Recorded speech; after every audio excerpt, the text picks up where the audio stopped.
کہ مولانا یوسف صاحب رحمۃ اللہ علیہ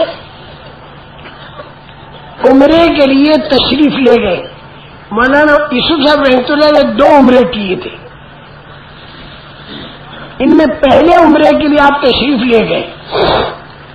میرے کو یوں کہا مولانا نے کہ مولانا صاحب تم بھی ایک جماعت تیار کرو بمبئی والوں کی، اور تم بھی جماعت کے ساتھ پانی کے جہاز میں آ جاؤ عمرے کے لیے. 40 دن کا عمرہ تھا ایک چلے کا. ہم لوگ چلے گئے. دودھ کی ڈیری تھی بمبئی میں، آرے ملک کالونی مشہور تھی. وہاں پر میں گیا اور جا کر ان ڈیری والوں کو جمع کیا. جمع کر کے میں نے کہا بھائی تم ایک ایک چلے کے لیے میرے ساتھ عمرے کے لیے چلو. مولانا یوسف رحمۃ اللہ علیہ جا رہے ہم بھی چلے. تو وہ ڈیری والے کہنے لگے ہم لوگ بے حد پریشانی میں ہیں، ہمارے کاروبار پر اتنی پریشانی ہے کہ جس کو ہم بتا نہیں سکتے. جتنے آپ لوگ بیٹھے ہو نا ہر ایک پر کوئی کوئی پریشانی ضرور ہوگی، پریشانی کے بغیر کوئی نہیں رہتا. ان کا ملک کمشنر دودھ کا جو بڑا ہے وہ بھاؤ بڑھا کے نہیں دیتا، اور بھینس کا چارہ دانا سب مہنگا ہو چکا، لیکن بھاؤ نہیں بڑھاتا ہوں.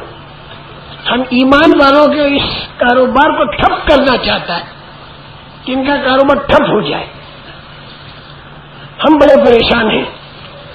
لیکن جب تم آئے ہو تو ہم تم کو اپنے لڑکے دیتے ہیں، ہمارے لڑکوں کو لے جاؤ.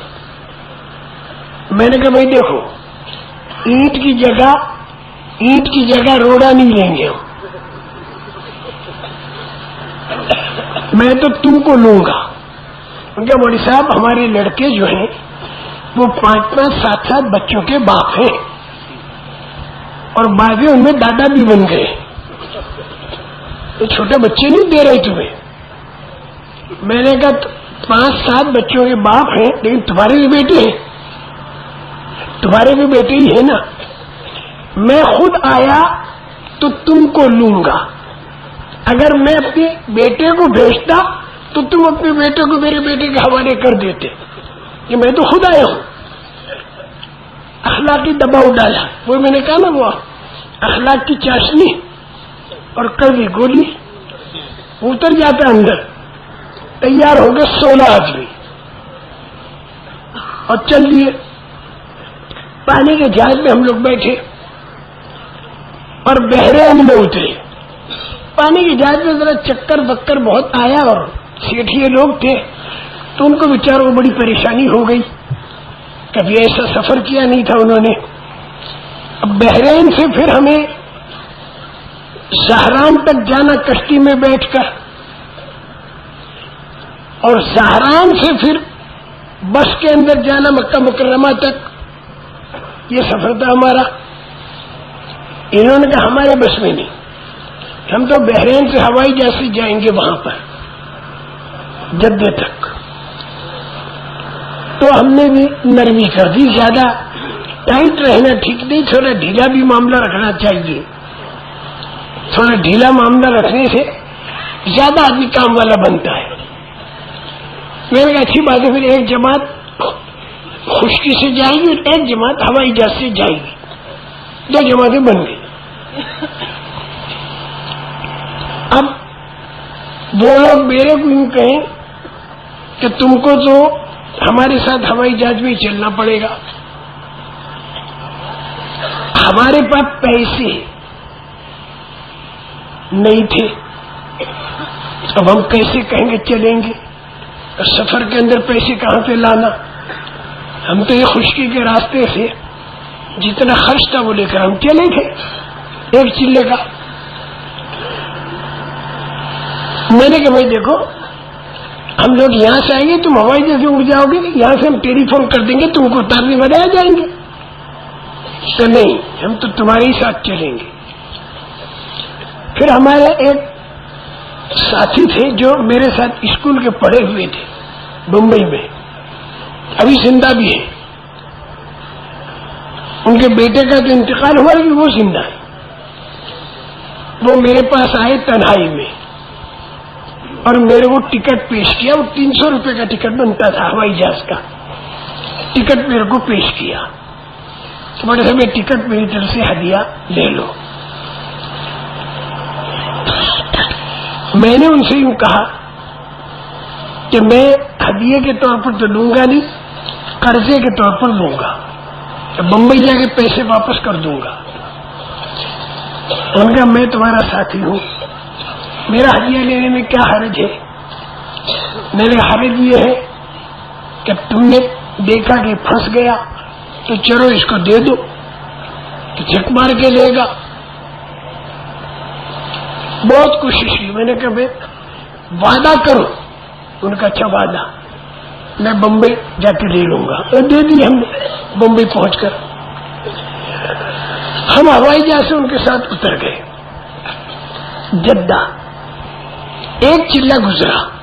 مولانا یوسف صاحب رحمۃ اللہ علیہ نے خوب وہ چلہ گزروایا. خوب زوردار تقریر مولانا کی, ایمان کی بھری ہوئی. کہیں سے کچھ نہیں ہوتا, اللہ کرتا ہے. خوب چاروں طرف کام کیا. مکہ مکرمہ میں, مدینہ منورہ میں, جدہ میں. وہ ساری تقریریں میرے پاس لکھی ہوئی ہیں.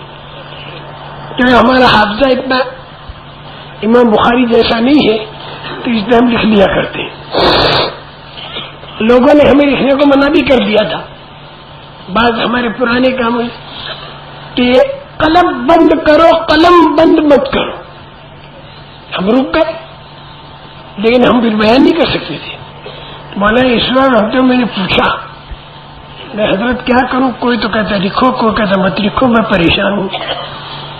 میرا حافظہ اتنا طاقت والا نہیں جو آپ کی باتوں کو میں بیان کر سکوں بغیر لکھے.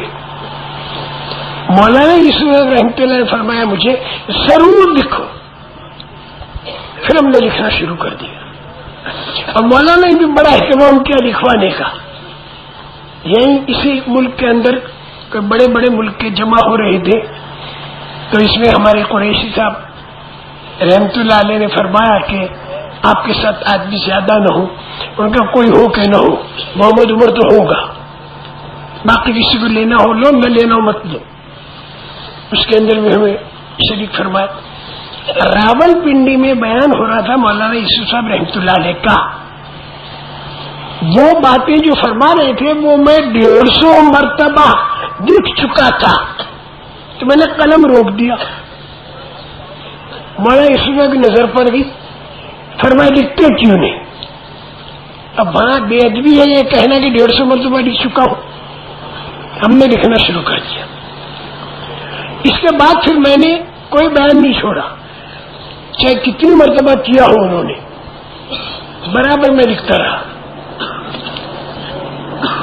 مولانا نے اتنا لکھوانے کا اہتمام کیا کہ جس وقت نظام الدین کے اندر ہم تھے سفر سے پہلے, تو ہمیں ایک ڈاکٹر صاحب نے بتایا کہ تو نماز فجر کی پڑھ کے استنجے وہ چلا گیا تھا. تو مولانا یوسف صاحب نے بیان شروع نہیں کیا, تو آ کے بیٹھا تب بیان شروع کیا. یہ مولانا کے انتقال کے 20 سال کے بعد مجھے معلوم ہوا. اتنا اہتمام کیا مولانا یوسف صاحب نے لکھوانے کا. ان کا بیان ان کی زندگی میں ایک مرتبہ دیکھنے کی میرے کو فرصت نہیں ملی, اتنی مشہوری. لیکن ان کے انتقال کے بعد پھر فجر کا بیان ہمارے حوالے ہوا, اور اس طرح ہوا کہ حضرت شیخ الحدیث صاحب اور مولانا انعام الحسن صاحب دونوں نے مجھے کہا کہ فجر کا بیان تجھے کرنا ہے. میں بیٹھ گیا بیان کر دیا. وہی کاپی رات کو دیکھتا تھا, پھر صبح بیان کرتا تھا. رات کو دیکھی, صبح بیان کر دی, اور لوگوں کے تانے بھی سنے, رٹو توتا ہے, رٹو توتا ہے, رٹی رٹائی کہہ رہا ہے, رٹو توتا. وہ تو کچھ بھی کرو سننی تو پڑے گی, تو سننے کی تو عادت ڈالنی چاہیے. اگر کوئی بات صحیح کہہ رہا ہے تو لے لو, اور اگر غلط کہہ رہا ہے تو جھیل لو. سمجھے ایسا ہو تو سمجھا دو, الجھ جاوے ایسا ہو تو چپ رہو. سب سے بڑی چپ کو کوئی نہیں پہنچ سکتا. اگر سمجھے ایسا ہو تو سمجھا دیا جائے تنہائی میں، اور جگہ جگہ سمجھا نہیں جاؤ گا پھر یوں کہے گا، پھر ہم یوں کہیں گے، تو پڑے رہو بحث کے اندر. تو ایسے موقع پہ چپ. مولانا شیخ الحدیث صاحب رحمۃ اللہ علیہ 7 دن تک مراقبہ کر کے پورے بیان میں بیٹھے. 7 دن پورے بیان میں. پھر انہیں سہارنپور جانا تھا تو مولانا انعام الحسن صاحب سے فرما گئے کہ تمہیں بیان میں پورے میں بیٹھنا ہے.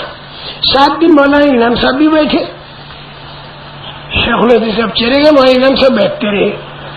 2 مہینے تک برابر بیٹھے. پھر شیخ الحدیث صاحب تشریف لائے. بیان میں 3 دن تک بیٹھے مراقبہ کر کے، اللہ کی طرف متوجہ ہو کر. اس کے بعد پھر حضرت مولانا انعام الحسن صاحب سے یوں کہا کہ بات جو ہے وہ اللہ کے فضل سے چل پڑی، اب تمہارے بیٹھنے کی ضرورت نہیں ہے. پھر مولانا انعام الحسن صاحب نے بیٹھنا پھر بند کر دیا. میرے محترم دوستوں، مکہ، مدینہ، جدہ خوب زوردار بیان مولانا یوسف صاحب رحمۃ اللہ نے کی اور ہم نے وہ سارے بیانات لکھ دیے. اب جانے کے وقت آئے ہندوستان واپسی کا، تو وہاں پر مکہ مکرمہ کے اندر ایک مدرسہ سہولتیہ ہے، آپ لوگوں نے نام سنا ہوگا اس کا. اس کے اندر مولانا یوسف صاحب رحمۃ اللہ کا زوردار بیان ہوا اور سارے یہ ہم 200-300 آدمی تھے وہاں جمع تھے، یہی سارے عمرے میں جو آئے ہوئے. زور سے بیان کر کے یوں کہا چلہ تو تم لوگوں نے یہاں دے دیا، 2 چلے کسی اور ملک میں دے دو. اب وہ سارے ایسے تھے کہ جن کی جیبیں جواب دے چکی تھی، سب خرچہ اتنا ہی لائے تھے. یار مولانا یوسف تو اسے نہیں دیکھتے تھے، وہ تو اسے دیکھتے تھے کہ کرنے والا اللہ ہے، غیر سے کچھ نہیں ہوتا. ان کے یقین پر تذکیریں ہوتی تھی. یہ لوگوں نے نام لکھوانے شروع کر دی، جو سامان امن خریدا ہوگا بیچ دیں گے یا قرض لے لیں گے، جو کچھ بھی. اگر میں آرے ملک کالونی والوں کی تشکیل میں لگا ہوا تھا کہ تم لوگ 2 چیلے بڑھا دو. وہ لوگ کہہ رہے مر صاحب تار پر تار، فون پر فون آ رہے ہیں ہم پر، اور ملک کمشنر بہت پریشان کر رہا ہے. ہمارے لڑکے خوشامد کر رہے ہیں کہ جلدی آ جاؤ ابا جان، 40 دن پورے ہو گئے، اللہ کے واقع آ جاؤ. سارا کاروبار اجڑنے کے قریب ہو رہا ہے ظاہری اسباب میں، اور بیت اللہ سے دعا کر کے آؤ. اب میں ان کے پیچھے پڑ گیا. میں نے کہا 2 چیلے تو تمہیں بڑھا نہیں ہے کہ مولانا یوسف صاحب رحمۃ اللہ علیہ کہہ رہے. ان کا مولوی صاحب، میں نے کہا دیکھو اللہ کی مدد بھی تو کوئی چیز ہے، مدد ایسی موقع پر آتی ہے، ایسا نہیں کہ بالکل خالی ہوا. تمہارے بچے بھی ہیں، سمجھدار ہیں، وہ کرتے رہیں گے، اللہ کی مدد آئے گی انشاءاللہ. انہوں نے بھی 2 چلے بڑھا دیے. میں زور کی تشکیلیں کر رہا تھا، کسی نے میرے کندھے پر ہاتھ رکھا. میں پیچھے مڑ کے دیکھا ہی نہیں کس کی ماں نے دودھ پلایا جو میرے چلے کا 3 چلہ کرا بھی. جب مولانا یوسف صاحب نے چلہ طے کیا ہے تو کون مرد ہے جو میرا 3 چلہ کرا دے گے؟ ہم اس میں تھے. لیکن جب پیچھے گیا تو خود مولانا یوسف صاحب تھے اور مجھ سے میرے بارے میں فرمایا کہ سارے پاکستان کے اور ہندوستان کے سب لوگوں کا مشورہ یہ ہو رہا ہے کہ تم مصر چلے جاؤ. ہماری بھی پیر تلے کی زمین سرک گئی. جو ہم دوسرے سے کہتے تھے کہ کرنے والا اللہ ہے، کرنے والا اللہ ہے، تو جو کہتا ہے کرنے والا اللہ اس پر بھی آتی ہے کہ اب بھی کرنے والا اللہ ہے. یہ ذہن میں ہے کہ نہیں ہے؟ یہاں اللہ حفاظت کرے، ہم کمزور لوگ ہیں. اب میں بہت پریشان، اگر نہ کہوں تو بوڑھوں کے بات کا نہ کہنا بھی اچھا نہیں، اور اگر ہاں کہوں تو جیب خالی تھی. اب میں کچھ سمجھ ہی نہیں سکا. میں نے یوں کہہ دیا اچھا میں تیار ہوں. اس کے بعد میں پھر ہم بیت اللہ شریف میں تو گیا. اور طواف کیا، اور طواف کر کے بیت اللہ کا پردہ پکڑا۔ ایک بات تمہیں بتا دوں، جو اللہ بیت اللہ پر دعا قبول کرتا ہے وہ اللہ یہاں پر بھی دعا قبول کرتا ہے۔ یہ میرا نظریہ ہے، میرے دل میں بیٹھی ہوئی ہے۔ جیسے مکے مدینے میں جی لگا کے دعا مانگتا ہوں، سچ کہتا ہوں کہ یہاں پر بھی اسی طرح جی لگا کے دعا مانگنی چاہیے۔ بیت اللہ تو وہی رہ گیا اور محمد صلی اللہ علیہ وسلم بھی وہی رہ گئے، لیکن قرآن جو ہے وہاں بھی تھا، یہاں بھی تھا، اور یہاں پر بھی ہے، ہمارے پاس ہے، اور اللہ ہر جگہ ہے۔ خوب رو رو کر اللہ سے دعا مانگی کہ اللہ چپکے سے کہ میرے پاس 600 ریال ہے نہیں، مصر کا خرچہ 600 ریال کا ہے، تو غیبی انتظام کر، اور ایسا غیبی انتظام کر کہ میرا ہاتھ ہمیشہ یوں رہے، دینے والا ہاتھ رہے، میرا ہاتھ یوں نہ رہے مانگنے والا۔ خوب اللہ سے مانگنا، یہ کرنے والا تیرے لیے کسی سبب کی ضرورت نہیں۔ پھر میں وہاں سے حرم سے باہر نکلا تو ایک صاحب آئے، واقعی بڑے تاجر، انہوں نے آ کر مجھ سے یوں کہا کہ مولوی صاحب میں تم کو 600 ریال ہدیہ کرنا چاہتا ہوں۔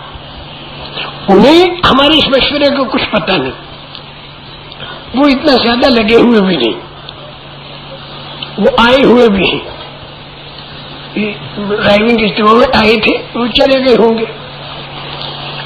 انہیں پتہ بھی نہیں بالکل۔ انہوں نے کہا 600 ریال میں تم کو ہدیہ کرنا چاہتا ہوں۔ میں نے کہا دیکھو حاجی صاحب، میرے 600 ریال کی ضرورت تو ہے، لیکن میں ایک شرط کے ساتھ لوں گا، یہ ریال بطور قرضے کے لوں گا اور میں آپ کو واپس کروں گا۔ ان کا دیکھو تم نے مانگا نہیں اور تمہارے دل میں اشراف بھی نہیں ہوا، میرے بارے میں تمہیں وہم و گمان بھی نہیں تھا، اور مجھے پتہ بھی نہیں تمہیں کیا ہے، کیا حرج ہے لینے میں۔ میں شرط میں واپس کروں گا، یہ قرضے کے طور پر لوں گا۔ ان کا اچھا لو قرضے کے طور پر، وہ دے لیا ہم نے۔ اور مصر کا اللہ کے فضل و کرم سے وہ جو آئے ملک کالونی والوں کا ایک حصہ میرے ساتھ مصر گیا، ایک حصہ حبشہ گیا، ایک حصہ شام گیا، ایک حصہ جیبوٹی گیا، ان کی کئی جماعتوں میں تقسیم ہو گئے وہ لوگ۔ ہم مصر گئے اور مصر میں ہم نے 2 چیلے اللہ کے فضل و کرم سے گزارے، بہت اچھے گزرے۔ اب تفصیل ساری سناؤں گا تو وقت بہت لمبا ہو جائے گا، میں چاہتا ہوں ذرا جلدی تم لوگوں کو چھٹی دے دو، بات لمبی نہ کرو۔ خیر ہم وہاں پر گئے، 2 چیلے پورے کیے، اور 2 چیلے پورے کر کے پھر ہم واپس آ گئے وہاں پر بمبئی واپس آئے۔ ہم اپنے دعوت کے کام میں لگ گئے، لیکن مجھے فکر ہوا کہ جن لوگوں کو اتنی قربانی دلوائی تھی ذرا ان کے پاس جانا چاہیے، تو میں ہرے ملک کالونی چلا گیا، تو سب جمع ہو گئے، جو ہمارے ساتھ آئے تھے نا وہ سب جمع ہو گئے۔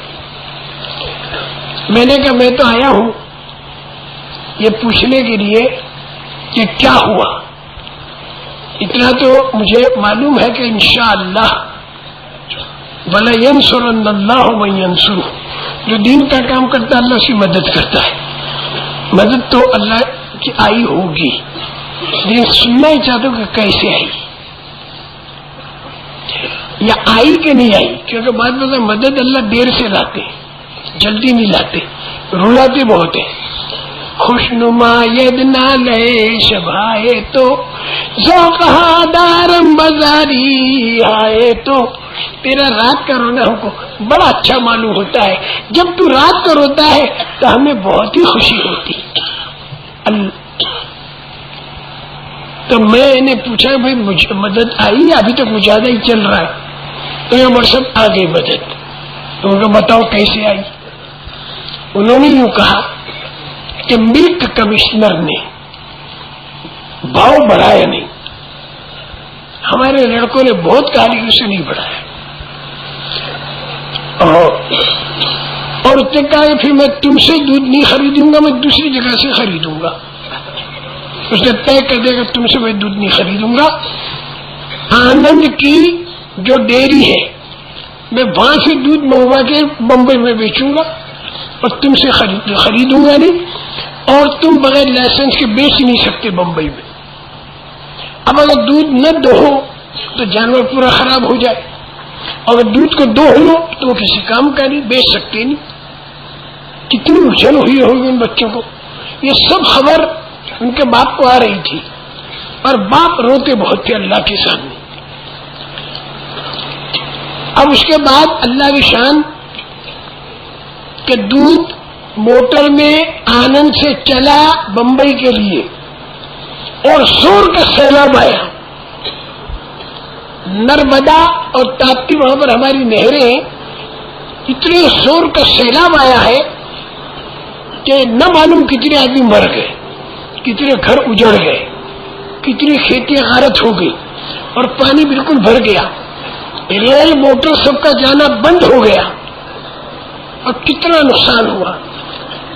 تو وہ موٹریں جو تھی وہ بھی وہیں کھڑی رہ گئی، آ نہیں سکی، ہوائی جہاز سے لا نہیں سکتے، اور پوری بمبئی دودھ سے خالی۔ اب یہ ملک کمشنر کے گلے کے اندر پھندا لگا، اب یہ دوڑا ہوا آیا، ان کی اولاد سے بات کی کہ میں بھاؤ بڑھاؤں گا اور تم سے ہی دودھ خریدوں گا، کیونکہ پھنس گیا نا وہ۔ اب اگر لوگوں کو بمبئی میں دودھ نہ ملے تو ملک کمشنر کو تو سب قتل کر ڈالے کہ دودھ ان کو بیچنے نہیں دیتا، تو لا کے دیتا نہیں۔ اچھی طرح سے جم کے انہوں نے بھاؤ مانگا اور اس نے قبول کیا، اور ان کا کاروبار چل پڑا اور خوب نفع ہوا، اور اب تک وہ کاروبار ان کا چل رہا ہے، اور اب تک وہ لوگ جماعتوں کے اندر جا رہے ہیں۔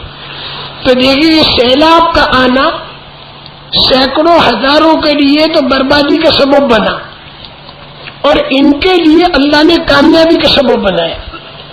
وہ سیلاب ان کے کامیابی کا سبب اللہ نے بنایا۔ جیسے میں نے کہا تھا جب احد کا پہاڑ ہلا تو آپ کا یہ جھوم رہا ہے، اور وہاں پر زمین پھٹی اور زمزم کا پانی نکلا اور حضرت اسماعیل علیہ السلام کی زندگی بنی، تو اس سیلاب میں ان کی زندگی بنی، اللہ نے حفاظت فرمائی۔ بس یہ واقعہ میں نے بیان کر دیا۔ اللہ کی مدد قیامت تک برابر آتی رہے گی، لیکن غیب پر یقین کر کے ظاہر کے خلاف اللہ کا جو وعدہ غیبی ہے اس پر یقین کر کے اپنی جی چاہے کے خلاف اللہ کا حکم جو ہے اس کو پورا کرنے کے لیے آدمی تیار ہو جائے تو آمن و عمل صالحات دونوں باتیں ہو گئی تو پھر اللہ پاک کی مدد آئے گی۔ اب بولو ہمت کر کے 4 مہینے کے لیے، 6 مہینے کے لیے، 12 مہینے کے لیے، 1.5 سال کے لیے کون کون تیار ہے؟ کھڑے ہو کر اپنا نام لکھوا دیں۔